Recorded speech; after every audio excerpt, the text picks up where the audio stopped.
You are listening to the Pursuit of Manliness podcast, where we are vigorously equipping men to pursue biblical manliness.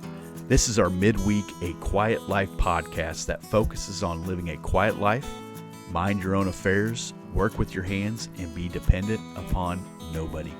For more information, visit us at thepursuitofmanliness.com. Well, men, once again, Quiet Life podcast. If you're new to this podcast, it's based on 1 Thessalonians chapter 4, verses 11 and 12. Aspire to live a quiet life, mind your own affairs, work with your hands, be dependent upon nobody.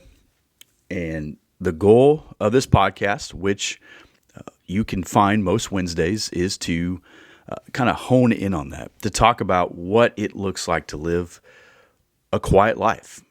We're not talking about being a recluse. We're not talking about, kind of closing off ourselves from the rest of the world. We want to be fully functioning men of God. What we're talking about is how to be men of presence and value, not desiring to be the loudest or the most important person in a room or to garner the most attention.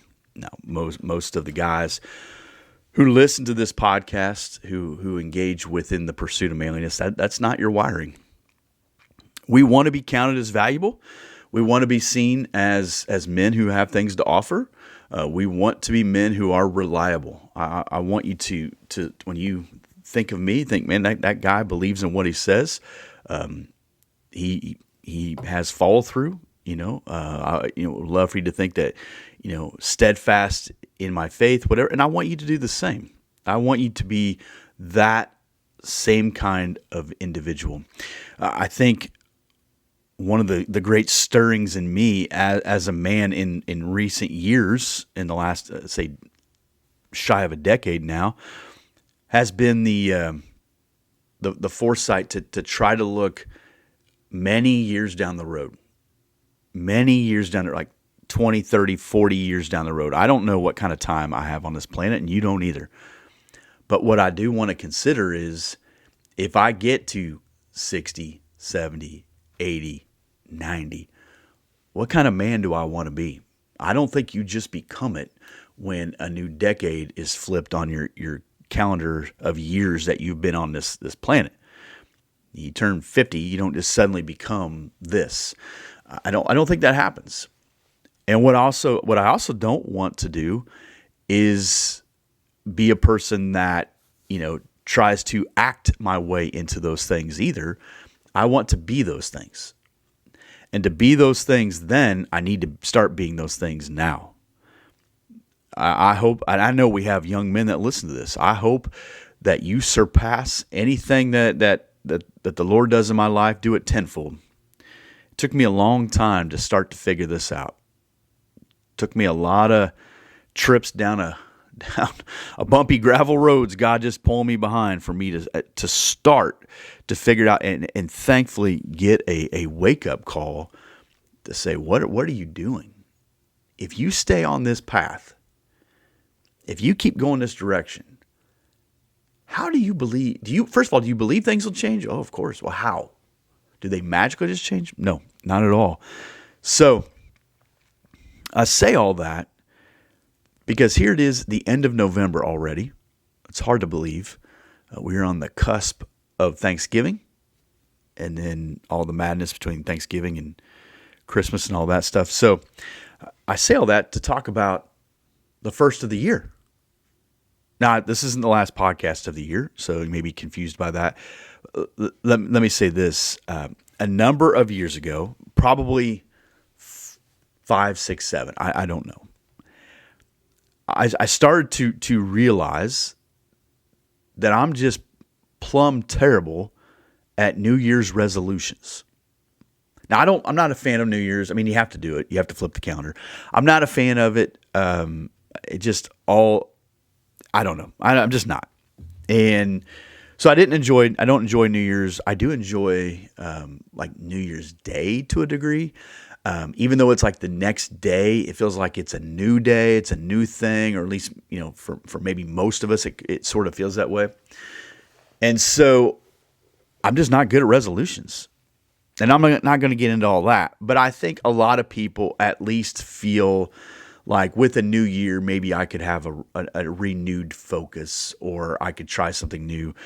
I would imagine if you sell journals, New Year's has got to be just your time of the year. I mean, if you sell a journal, you imagine the number of journals that are purchased to get started on New Year's Day. Get yourself a journal, get yourself a pen, and we're going to do something. Day 1, January 1st. Okay, I got nothing. What am I going to write? This year I want to. I don't know. Here's the other thing I found. A lot of New Year's things are about like health. I want to get healthy. So physical health, spiritual health, relational health, whatever. I want to get healthy. Well, New Year's Day, I typically ate a bunch of junk food, so that was out. I think, well, I'm going to watch 14 football games. I'm going to drink no soda. I'm not going to drink any soda. I'm not going to have any no greasy food. Well, there's a miserable New Year's Day. And so I said, and then you get into. I'm going to read the Bible through in a year. Please do that. I've done that. I think there's great value in that. But if you depending on the plan you read, you get to Job pretty quickly if you go chronological. You're going to get to Leviticus about the time you're sick of the last snowfall in February, March. And it's pretty easy at that point when all the new year, new you has worn off to say, that didn't take. We'll try it next time. We'll try June 1st. June 1st, that's our date. Start of summer. Here's what I'm going to do. No, that ain't going to work either. Here's what I have learned. Take it or leave it. What I have learned through the years is, one, I'm not starting on January 1st. I'm going to start on December 1st. Okay? December 1st. If you say I'm going to eat better, may not be the time to do it. You still got maybe you got Thanksgiving leftovers. I don't know. Christmas cookies. I don't know. December 1st. That would give me a running start to January 1st. I had a month to kind of, and I didn't feel the pressure of January 6th, and I've missed 3 of the first 6 days. Nope. It gave me a running start. Now the calendar's going to flip. The ball's going to drop. All that jazz it doesn't matter. I'm not about that. Like, I really could care less. As a matter of fact, this year I want to give you a heads up. New Year's Eve is on Saturday, so you've seen the ball drop before. Get your tail to bed and get up on Sunday morning, get to church. Now I know a bunch of guys won't do that. You'll take that as a sleep-in day or pajama day or lazy day or whatever. Man, set the tone for your house of what really matters. And be a guy of conviction. Be a man that can be counted on. Because I guarantee your pastor, if you have church on that day, is saying, man, I don't know who's going to be here. You know what else we got going on? Christmas on the Sunday before that. So you're probably going to miss, because you're traveling. You got to see family. You got to see them. You have to do that. So don't be that. So first of all, I'm not going to start on January 1st. I start on December 1st. And I've quietly done that for I don't know how many years. I don't announce it. I don't walk into the kitchen and say, all right, here's what no, I don't do that. But I do spend around that Thanksgiving time and leading up to it, I do kind of start to think about like, okay, what are we doing? I don't make a Facebook post, new year, new me. I don't think that's a quiet life. I don't think tooting your own horn is a quiet life. I don't think there's anything wrong with sharing that. We were sharing our post in our closed Facebook group, and I've kind of faded on that. I need to get back to that, of my daily Bible reading. I'm in the Bible every single day, and I would take a picture of it and, whatever, and somebody made a comment. Or you could just read it and not have to announce it or something. I get that, but here's why I was making the post. Because as I was making the post, other guys were starting to make the post, and perhaps the post would stir in someone else who isn't. Now, I know you're Captain Scripture, and you're probably just diving into your exegetical study of whatever you're reading through the book of Romans right now. I'm sure you're just knee deep in your commentaries, and so you don't have time. I understand that. But what I was trying to do is make it real simple. Bible, picture, put a patch in there, put my prayer card in there, the guy I'm praying for from the retreat, still praying for you. And I just made the post. Just want them to know that. I'm not tooting my own horn. So that's the first thing. I'm going to start early because there are no rules to this. So start early. Here's the second one, and I think this is the most important. I don't want to create a start doing list. This year, I'm going to start getting up early, and I'm going to start doing this, and I'm going to start doing this. Yeah, those things are probably really good and really valuable. However, I think before you start adding to your start doing list, which is probably busting at the seams and more than likely filled with a slew of empty promises to yourself. Because you go into your kitchen, and I use kitchen because that's kind of the central hub for us. I go in my kitchen, I make an announcement. Here's what I'm going to start doing. I guarantee they're thinking, yeah, okay, we'll see about that. Just do it. Just do it. Don't make a big scene about it. Just do it. I'll let them know, hey, read 1 Corinthians today. Read, hey, what do we? Yeah, maybe I just want to do it. And that's what the nice thing about doing it like kind of a month early is you start to build a little momentum in yourself. You go, I can do this. Calendar flips. Cool. Maybe instead of the start doing, you create a brief stop doing list. Because more than likely, your life is filled with things that don't need to be there. More than likely, you have a guilt complex of the things that you already feel like you should be doing. So let's add those things to the list that I am currently doing. I think what you probably need to do is in the next, what we're looking at, 5 weeks before the year's over, is start the great purge. Go through your closets. Go through your glove box, your garage, your office area if you have one, your bookshelves, your whatever, your sock drawer. I don't care what it is.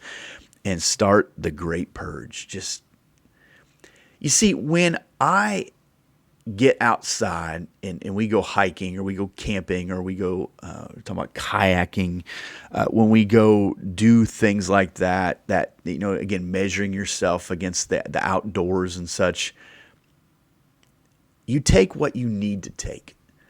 Anything beyond that is kind of a nuisance. Space is a commodity depending on your setup and what you're willing to carry and what you're willing to tolerate. You take the pretty much the minimum. If you're going hiking for a day trip, you don't need 3 sweatshirts. I don't need 12 coffee cups. As a matter of fact, in my life at home, I don't need 12 coffee cups. I was thinking today, this one right here, and if you're watching, it's just the top of a Stanley thermos. I have 2 Stanley thermoses. One of them that's, I don't know how much they hold. One's bigger, one's smaller. One's got a handle, one doesn't. So this is from the one that doesn't. I know that. They're both, but Stanley, genius. Both lids fit both of them. This is a coffee mug in theory. And unless I'm leaving the house, this is more than sufficient for me to drink out of.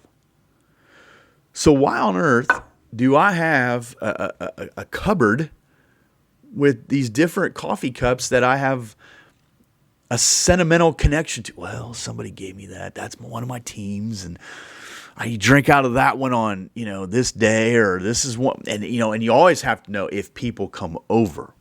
Suddenly we're the great entertainers of the world. Well, then get some paper cups or styrofoam cups for the emergencies when people come over. They've already been made, so the environment can handle it, okay? So get some paper cups or whatever, and then have them when people do come over. But the rest of the time, this will work. I don't need all these mugs. I mean, you need the one in the gear store, but other than that, you don't need all these mugs. That might be the last mug you truly need. I want you to consider that. Are there things in your life that you need to purge? Now, obviously, I'm talking about physical things. So I don't need that. I'm never going to use that. I haven't wore that since high school. Okay, well, that definitely needs to go. Ephesians chapter 5, verse 15 to 17 says, look carefully how you walk, not as unwise, but as wise, making the best use of your time. So let's start with that. Are there things in your time that you need to purge? The great scroll. I talked to a guy the other day about content and adding on social media, and it seems like you're on social media a lot, Jared. Probably more than I need to be. But one of the things that I learned, again, years ago is dump and dive. Post some content. Get out of there. I post the content. It's good for you. It's good for me. We're trying to have community, right? But I don't need to live there. I don't need to, as a guy said years ago, babysit the post, right? If you disagree with me, that's fine. I may respond. And if we're going to go back and forth, I'll probably just write okay. Because I'm just not going to spend my time in that realm like that. And that's okay if we disagree. It is really okay. There's some people that anytime I post something with a little bit of heat, a little bit of different, that isn't, let's just hug everybody and accept everyone as they are. They come out of wherever and they have a problem with it. That's okay. That's okay. Here's the other thing. When you think about social media, and a lot of us are on there, that's how a lot of you guys found the podcast or were connected in that way. I heard a guy a handful of years ago say, you are responsible to curate your feed. And at first I wasn't sure, like I had to filter that, figure out what he's talking about. And here's the deal. When you look at like, especially Facebook and Instagram and maybe Twitter, I don't know. To me, Twitter's a little different, but Facebook and Instagram, and that person from your church or your neighborhood or your old high school or whatever sends you the friend request, most people, I think, feel a responsibility to accept the friend request. I was just telling this to Anthony, our worship pastor, the other day, and I was frustrated with something. And I said, I really appreciate when these people send friend requests to you and you click confirm and you're going to be their friend. And then you see that they just post junk on their feed all the time. You're like, thank you for opening me up to this because I needed this in my life. I needed more of your emotional roller coaster in my life. Everyone uses social media different, and that's fine. I think it can be a great tool. I think you need to be cognizant of the fact that they do desire to manipulate you. I think you need to be cognizant of the fact that the ads that you're seeing most of the time are based on what you're doing off of social media. So if you try to blame Facebook or Twitter and Instagram, they keep showing me all this stuff that's getting me in trouble. You're already doing that. Okay, don't blame them. You're already doing. They know the paper trail. But if you go to things that are better, you'll get more better. That's just how that works. More better, whatever. So I think you need to purge. Don't waste your time. And so for me, I know there are relationships that I need to keep Facebook friends with that I can't unfriend because then it's just, whatever. It's not worth the energy. So I unfollow them. I don't see what they post ever. And every once in a while, there's one or two that I'll go, I wonder what they're up to. And I'll check and I'll think, that's why you had to unfollow it. Because it's just not good. So curate your feed. He goes on to say in Ephesians, because the days are evil. You can be filled with all kinds of junk there. It's not worth it. Therefore, do not be foolish, but understand what the will of the Lord is. If you had to break down your day to what is the will of the Lord, what would it be? Is it to take out the garbage because today's garbage day? Is it to do the dishes because those things are piling up? Yeah. All that stuff. Is it to coach your kid's third travel team or, to make sure we sell the most candy bars? Is it? I know I get the tension. I'm a parent too. I understand that is it to get them at all the practices and all the travels and all the. Don't be conformed, but be transformed. What is the will of the Lord? Imagine yourself going on a hike, just you and God. Just you and God. Nobody else is coming. What would you take with you? You see, I started this thing recently where I feel like if I don't have my Bible, when I go outdoors, it just doesn't feel right. I don't know what it is. There was just a hike, and I just thought, I need to take this with me. I will say it. I don't get it out and have a Bible study in the woods or anything. I just feel like I need to have it with me. And so I take water. I rarely go very many places without water. I rarely go very many places without coffee, but water is an essential. What else do you need? For some of you now, I know your list just went long. You need a journal, you need a compass, you need Band-Aids, you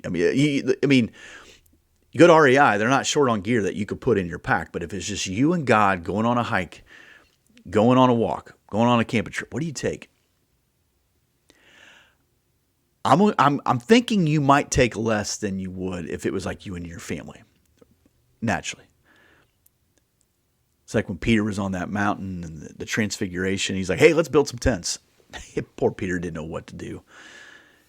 You would say, I would really think through what I'm doing here. I say that to get to this. If you're going to pursue the will of God in your life, and the will of God in your life may not be the want in your life, they might be different.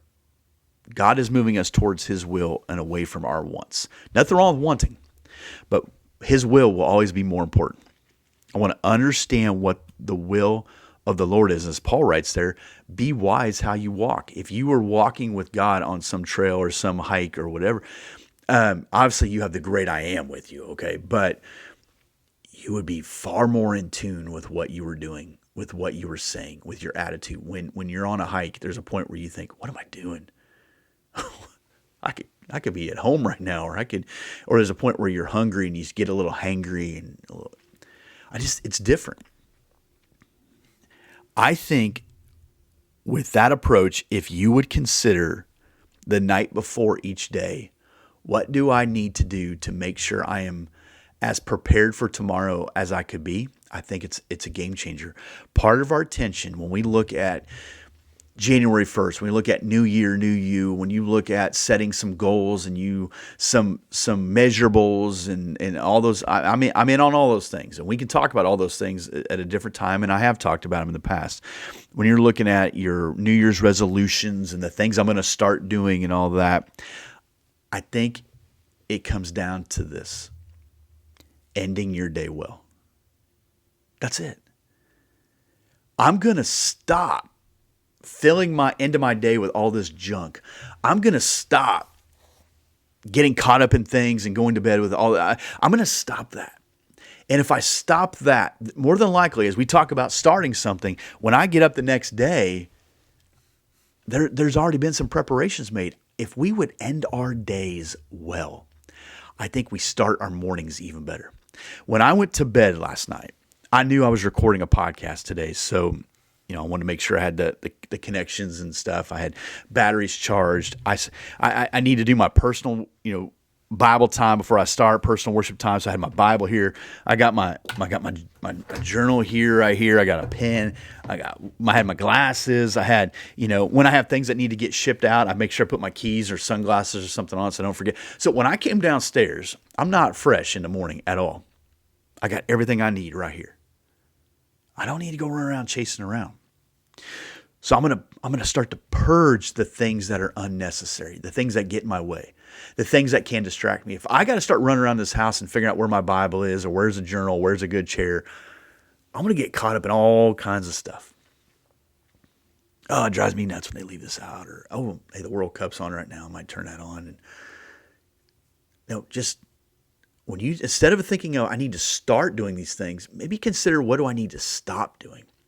I need to stop ending my nights poorly. I need to stop being so hectic and frustrated. And when I get up in the morning, and maybe you need to set a couple more alarms. Maybe you just stink at getting up. I don't know. I'm going to stop filling my day with a death scroll.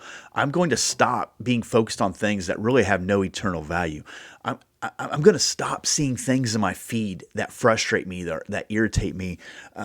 Believe me, if there's something big enough going on in the world, or something has happened to someone close to you, someone will let you know. Hey, did you see what so-and-so posts? No. Well, they said this. Oh, okay. I'm going to stop getting stirred up by things that are unnecessary. I'm just going to stop. That doesn't mean they're not going to creep in. It doesn't mean there aren't some challenges. But when you look at starting this year well, can I encourage you with these three things? Number one, start now. Start now. Don't make a grand announcement. Just start now. And watch what happens when you get 5 or 6 weeks under your belt. By the time you hit January, someone's like, I'm going to read the Bible through. And you're like, me too. Where are you at? They're in Genesis 1 and 2. Where are you? Exodus. How'd you do that? Started 6 weeks ago. Number 2, purge. Purge the things that go through your ears. Purge the things that come in front of your eyeballs. Purge the clutter in your life. You don't need it. If you're going out, living in your car, that sounds awesome. Living in an RV, off the grid, you would need certain things, but you wouldn't need all the things. And when you purge, What you do is you make room for the things that are best. You make room for the things that really matter. Again, if you were going hiking and you took all these things, but you didn't take a way to start fire or make food, then you made a tragic mistake. If you take all this stuff with you, but you can't find shelter, you're in a bad way. Purge all the stuff that you say, I don't need that. It's not necessary. And the third thing is practice ending the night well. You know you have ended the night well when you are prepared for the next day. I think a wise thing to do, and I'm working on getting better at this, is ending the night with being connected to God. That's something I'm going to try for the next 5 or 6 weeks as I get ready for the first of the year and looking ahead. Is I connect with God in the morning, but I need to reconnect with Him in the evening as well. When that sun has gone down, the day is over, that's a great time to reconnect. Then get your things ready. Get your stuff ready. Get your Bible out. Get your pen out. Maybe turn it to the page it needs to be on. Maybe get your lunch prepared. Whatever that you have to do, get the stuff in the car that needs to be in the car. Whatever you have to do. So when you get up in the morning, you're way ahead of where you used to be. I just think that's going to cause you to have less stress. I think that's going to cause you at night when you've reconnected with God, and again, you're refocusing on using your time well, it's going to make you think about tomorrow morning. And I just think you're not going to say, well, I got to make that Facebook post. Well, I got to check Twitter. I got to watch my local news station. Maybe you do those things, maybe you don't. But I think when you end it well, it will just refine your focus. If you consider those things, if you'll consider those things, perhaps 20, 30 years down the road, there's a different presence about you. There's just something different about that guy. There's something different about the way he looks at his time. There's something different about the way that he looks at his resources or what's most important to him. Did you know that guy only drinks out of a lid off a thermos? He doesn't need all those, because he doesn't need to be cluttered with all this other stuff. He doesn't need to be conformed. He's being transformed. And perhaps if you do that, perhaps if you think 20, 30 years down the road, not just January 1st or February 1st, if you think 20, 30 years down the road, just imagine what the Lord will do with that. Amen. Think about that. I'll talk to you on a little bit. Thank you for listening to the Pursuit of Manliness podcast. If you would, make sure to visit iTunes and leave a 5-star review to let others know what you think of this show. When you get a chance, make sure to visit thepursuitofmanliness.com to see what is available in the gear store, find more information out about Tribe, and much more. Thanks for listening, and let's keep pursuing biblical manliness.